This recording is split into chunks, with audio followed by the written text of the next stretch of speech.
35, 355, 0. D'accord? Et après, c'est ça.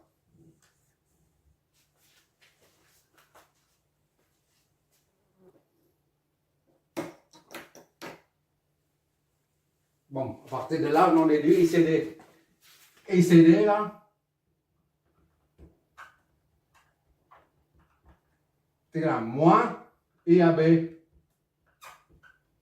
sur N. Moins ça. Moins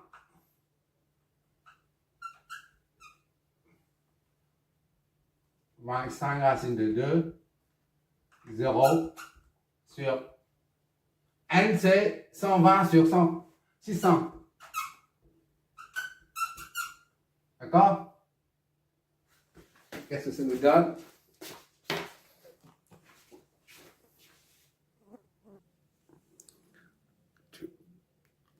Ok. Vu. Ça donne ça. Donc, c'est déphasé, là. Moins.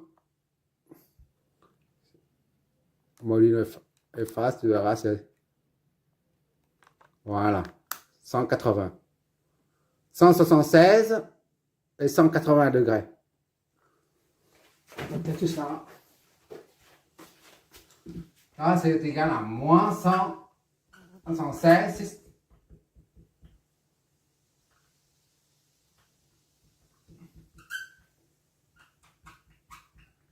180 degrés. Donc, I, CD est égal à 180 degrés. Voilà. Ça, c'est ampère.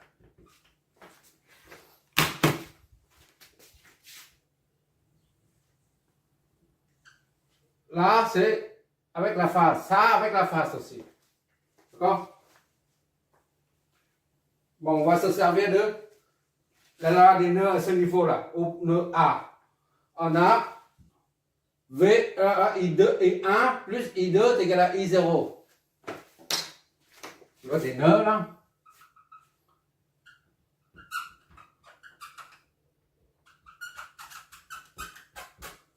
I1, I0 est égal à I1 plus I2. C'est ça, hein? Oui, I1 plus I2. C'est-à-dire, I0 c'est égal à IAB plus ICD. I1 c'est IAB plus ICD. C'est 3. Ou ça, si tu préfères, c'est la même chose, d'accord? AB c'est ça, c'est-à-dire 25 racine de 2, 0, plus ça, 176 et 180 degrés. D'accord? Et 0.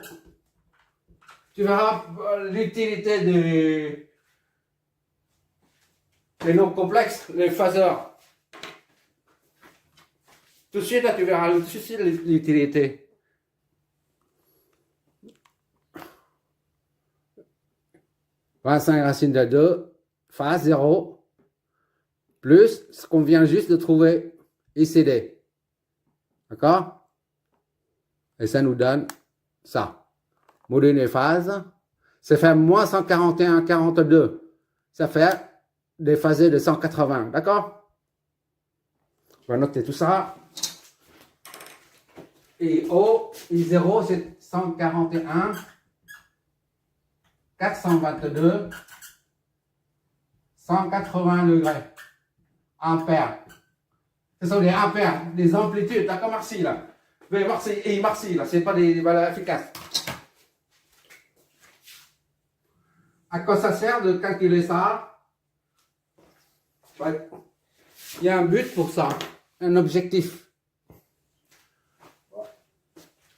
J'ai repris ce schéma-là, je le mets là, je le mets là. 2 fois dessus. Pourquoi on a utilisé ces modules et phases là? Tu as bien vu tout à l'heure, on a supposé qu'on était on a supposé une alternance quelconque. D'accord? Que ce soit l'alternance soit positive ou négative, ça n'a pas d'importance. Et on se dit, voilà, pendant l'alternance N, le courant I0, I1 et I2 s'orientent de cette façon-là. D'accord? Et on a calculé tout ça en s'appuyant sur l'alternance supposée N. C'est-à-dire I0, et on a trouvé tout ça. I0, c'est il y a 180 degrés là. Ça, ces 3 valeurs-là correspondent à l'alternance N supposée des deux. D'accord? Or, on a mis I0, on a supposé I0 dans ce sens-là. Et maintenant, on voit un déphasage. Donc, c'est dans l'autre côté, vers l'autre côté. I0, c'est comme ça. D'accord? I0, c'est comme ça. C'est 0 degré. C'est 141,4 et 0 degré. D'accord? Parce que dans le sens contraire. Et ICD, c'est 180. C'est dans le sens contraire. Il y a un déphasage. Ça, c'est pendant l'alternance N. D'accord? 180 ICD, on a supposé CD dans ce sens-là. Maintenant, il faut réorienter. ICD ou ici, c'est la même chose. ICD. C'est 176, 700. Allez, hop. 0. Tu te rappelles tout à l'heure, on a supposé IAB 0 là. La tension aussi là, c'est 0 là. Et enfin, IAB. IAB, c'est d'ici à là. IAB, il n'y a pas de l'inversion du sens du courant AB.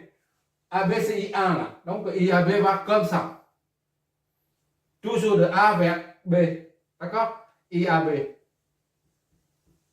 AB. Voilà. Là, 35,355, 0. Voilà. Ça, c'est l'alternance N. N. D'accord? Et maintenant, l'alternance N plus 1, et bien c'est, tout ça change. N plus 1, alternance N plus 1. D'accord?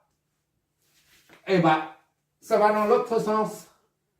Parce que le courant sinusoïdal, d'accord?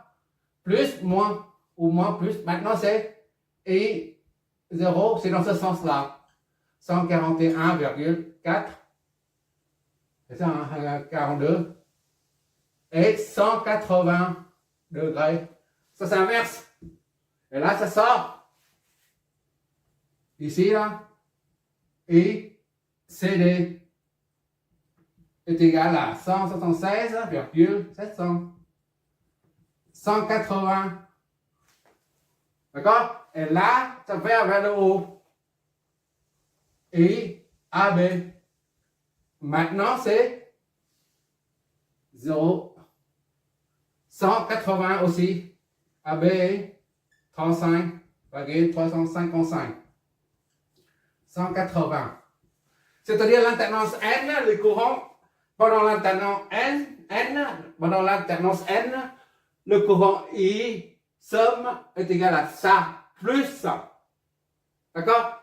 L'alternance N plus 1, c'est pareil. ICD est égal à ça, plus ça. Pourquoi on doit détailler tout ça? Parce que dans un autotransformateur, il arrive très souvent de voir un autotransformateur où la bobine, le diamètre des câbles de la bobine primaire ou secondaire sont différentes à cause de l'intensité qui circule dedans. Tu vois, bien ici, il n'y a que 35 ampères. Ici, il y a 176 ampères. C'est beaucoup. Ça signifie que le diamètre de la bobine, le diamètre de chaque conducteur La bobine est comme ça, là. Voilà.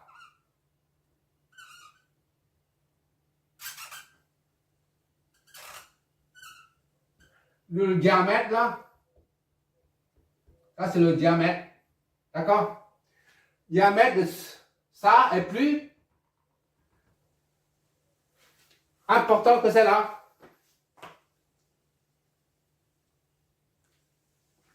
On voit très souvent dans un autotransformateur, le diamètre des câbles est différent d'une bobine à l'autre. Et seulement avec le déphasage qu'on voit, avec lorsqu'on calcule avec ça, on voit mieux. La première fois que j'ai ouvert un transformateur, autotransformateur, j'ai vu que le diamètre des fils ici là qui forment la bobine ici là est différent de celui qui forme la bobine du primaire. Et j'ai pas compris pourquoi. Et maintenant, grâce à ça là, on voit ICB. Tu vois là, avec la supposition, on a I0 est égal à ça, ICD plus AB. D'accord? Mais une fois calculé les phases, mourir les phases, ça ne correspond plus du tout à ça. C'est plutôt ICD qui est la somme de ça plus ça. D'accord? ICD est égal à la somme de ça, de I1 plus I0. ICD est égal à la somme des deux là. ICD qui sort est égal à la somme des deux qui entrent. D'accord? 141,4 plus 35,3 c'est égal à ça. D'accord? Mais on a supposé dès le début que I0 est égal à I1 plus ICD. D'accord? La supposition est fausse, mais il faut bien supposer, il faut une base dès le départ. On s'appuie sur la base pour raisonner. Donc, dans l'avenir, si tu ouvres un autotransformateur et tu vois que les diamètres des câbles sont différents, les diamètres des bobines sont différents, eh ben, tu n'auras pas de surprise. D'accord? Maintenant, la puissance maxi. On sait tout de suite, c'est ça, VF, on a dit VF fois IF, c'est ICD fois VA. On a fait tout à l'heure. Bon, je vais effacer ça. Je vais effacer ça. Je vais voir. On va déterminer maintenant la puissance apparente maxi disponible aux bornes de sortie dB. D'accord? S est égal à VA efficace fois I CD efficace. D'accord? Voilà. Il y a plus d'encre.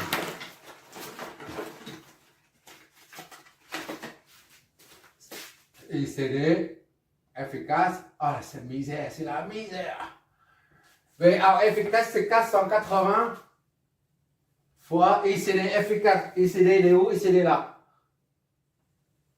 176, 700 divisé par racine de 2 pour avoir la valeur efficace. D'accord?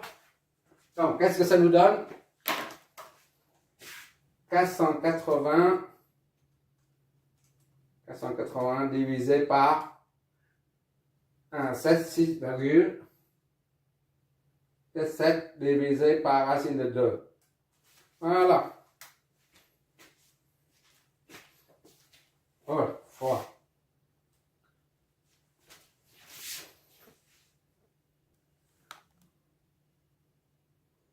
Vu. 60 000 volts ampères, 60 kg volts ampères, d'accord? 60 000 volts ampères. S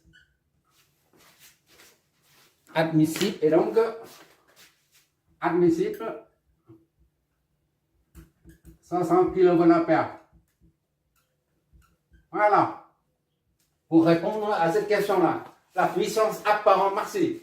On va bien, la puissance apparente, c'est tension efficace fois inefficace. D'accord? Il n'y a pas de déphasage. On ne tient pas compte de déphasage. Le déphasage permet de faire la somme des courants. Et quoi encore?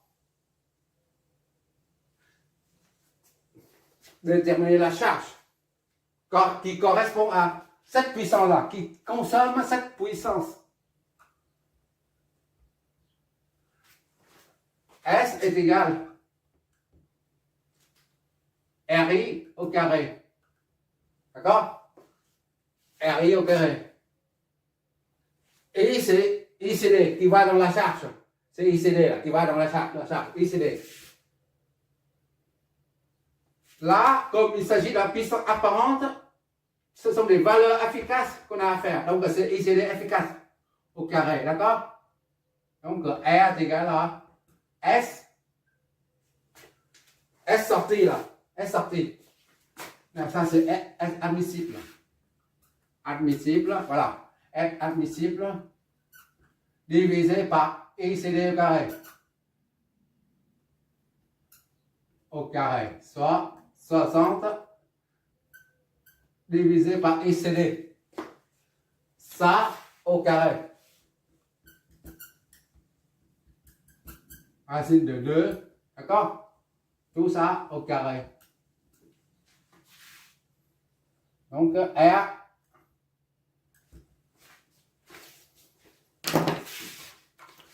On va vérifier. Voilà, ça va nous donner la valeur de la charge, la valeur de résistance de charge.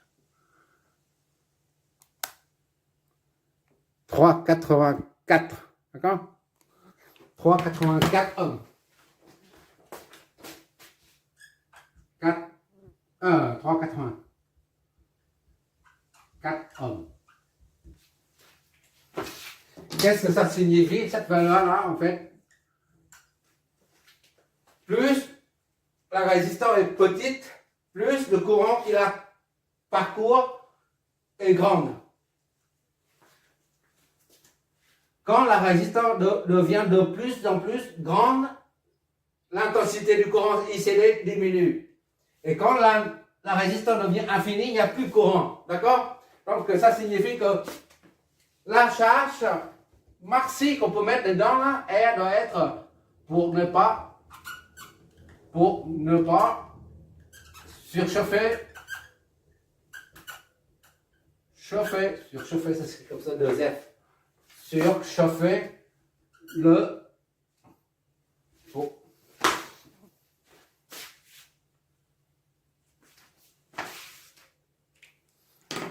pour ne pas provoquer une surchauffe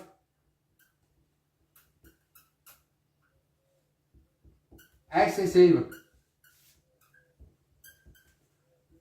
des deux enroulements du transformateur.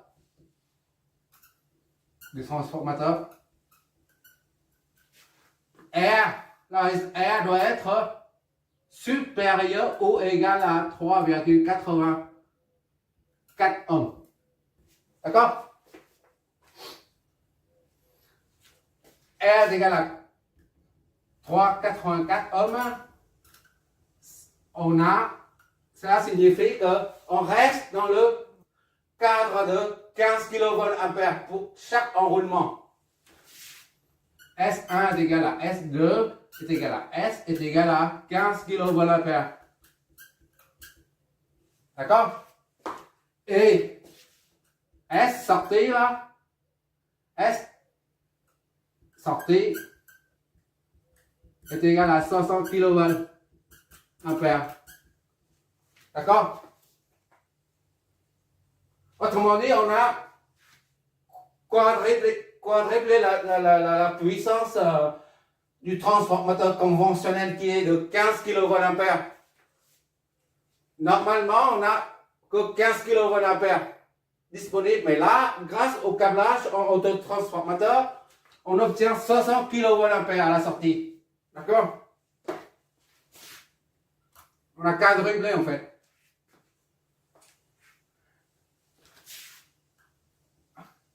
Si R est égal à 1, par exemple, si inférieur à 3,84 ohms, oh, par exemple, R est égal à 1 ohm, par exemple. Qu'est-ce que ça nous donne? Est-ce qu'on va dépasser la capacité? On va bien voir, on va calculer ça. On met ça à côté. Pour R est égal à 1, par exemple.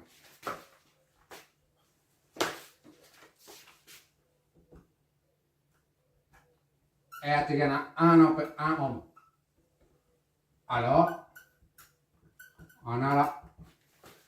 C'est un rapport de 3, puisque R est égal à 1, ça signifie qu'il y a un rapport de 3,84. R est égal à 3,84 ohms. On a S1 est égal à S2 est égal à 15. D'accord? Kilovoltampères. Et la sortie, S sortie est égal à 60 kVA. Ça, j'ai juste recopié en haut. Et maintenant, pour R est égal à 1, R est égal à 1, ça signifie un rapport de division. 3,84 divisé par, ça c'est ohm, divisé par 3,84, ça donne 1. D'accord? En conséquent, il faut multiplier ça par le même coefficient. R1 est égal à R2, S1 est égal à S2 fois 15 kVA fois 3,84. D'accord? Et sortie, c'est S sortie est égal à 60 fois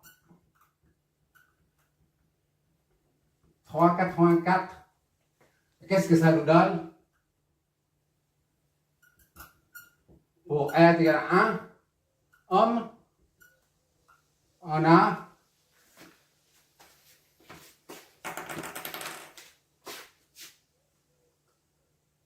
15 fois 3,84.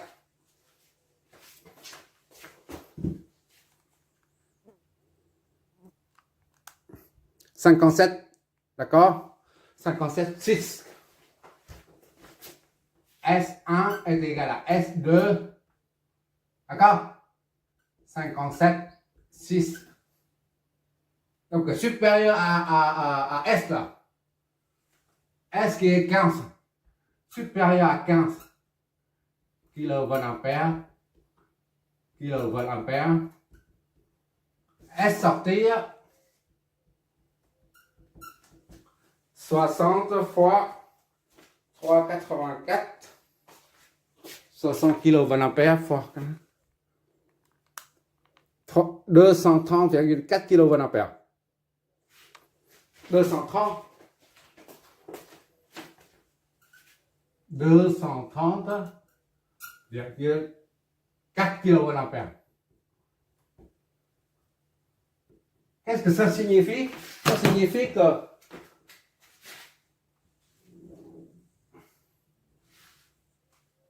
pour que lorsque R est égal à 3,80 supérieur ou égal à 3,84 ohms, le transformateur ou l'autotransformateur, c'est pareil au même, fonctionne normalement. Il n'y a pas de surchauffe excessive. D'accord? Mais dès que quand la résistance de charge est à 1 ohm, et ben ça dépasse complètement là. C'est 15 kVA seulement. Mais là, il va tirer parce que le courant sera trop important. La puissance au primaire comme au secondaire extra est égale à 57,6, c'est supérieur à 15 kVA. Ce qui provoque une surchauffe. D'accord? Et le transfo sera détruit. Les deux enroulements seront détruits. le constructeur nous donne ça pour dire, voilà, il faut limiter la puissance non pas à la sortie, mais la puissance de chaque absorbé ou fourni par chaque enroulement du transformateur. Là, ça correspond à ça et ça. La puissance emmagasinée par chaque bobine est limitée à 15 kVA. Ici, on a 15 000 VA, d'accord? Ça, c'est bon. Et on obtient 60 kVA. On n'a qu'à quadrupler la capacité réelle.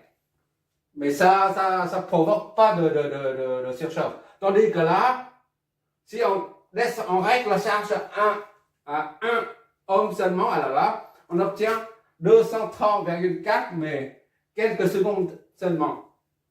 Parce que après, ça va court-circuiter à cause du, comment dire, la peinture on appelle ça, c'est pas la peinture, mais c'est une, bref, c'est la peinture de couleur rouge ou rouille qui enveloppe tous les bobines. Là. Les bobines seront grillées à cause des 57,6 qui est supérieur à 15 kVA fixé par le constructeur. D'accord? Voilà, à mon avis, tu as bien assimiler le truc. Comment faire pour en déduire? Primo, c'est là les courants. Là. Donc, au début, on a supposé I0 est égal à I1 plus I2. Mais en fait, à la fin, grâce au modèle des phases, on trouve que I1 et I0 est égal à ICD. C'est les plus pareils, d'accord? Et c'est la raison pour laquelle, chaque fois que tu ouvres un autotransformateur, tu regardes bien les bobines, tu verras que le diamètre sont pas les diamètres sont pas les mêmes. Et pour cause, d'accord?